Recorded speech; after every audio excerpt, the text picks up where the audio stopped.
Hey, it's Zenith here, bringing you an update on my Bukkit plugin for Minecraft called TempleCraft. If you've seen a tutorial video on this before, I will be providing a link so that you can skip all the parts that you've already seen. So the first thing you're going to want to do is type in tc space new space a temple name. This will send you to a blank world which you can use to create and save and edit a temple. One of the main requirements needed to create a functioning temple is a lobby sign. This is used to tell a player where to spawn when they are joining the temple. Something that is not required, but that can be enabled in your config file, is classes.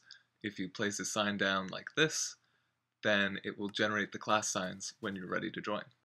To create a lobby starting block, simply place a gold block on top of an iron block. To create a player spawn point, simply place diamond on top of iron. And to create the temple ending block, simply place diamond on top of gold. Bedrock are used to create random mob spawn points, meaning that a random mob will spawn at that point when you're playing. Signs can be used to create mob spawn points as well, in this fashion. A newer feature is using signs to create checkpoints, which will save your location if you die and would like to rejoin. The last number at the bottom there symbolizes the minimum distance away from the sign you'd need to be to activate the checkpoint. Okay, so on to the super new features. The first thing that I added in version 0.3 is a message sign, which basically converts what you type into the sign into a chat message, which is displayed when you are at least 5 blocks away from the sign.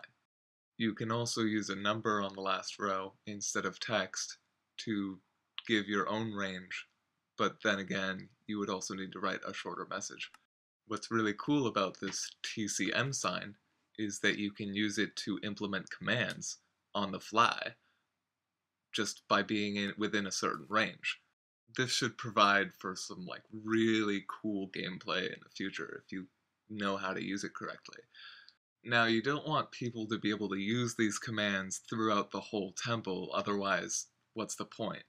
So I basically made it so that when a player comes within range of the sign, they are allowed to use the command and then it's used and then it shuts right off again.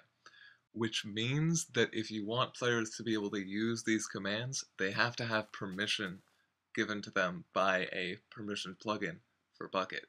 The only downside to this is that if you want players to be able to use permissions while they're playing in a temple, other than the TempleCraft commands, you need to enable them in the TempleCraft config file. But this shouldn't be too much of a problem, because if you ever need to use some command for some reason, you can always just leave and then use it and come back again.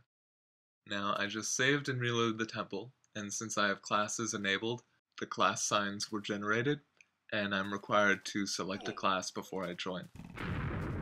Now you can see that 3 random mobs were generated by the bedrock, and the ghast was generated by the sign that I created earlier.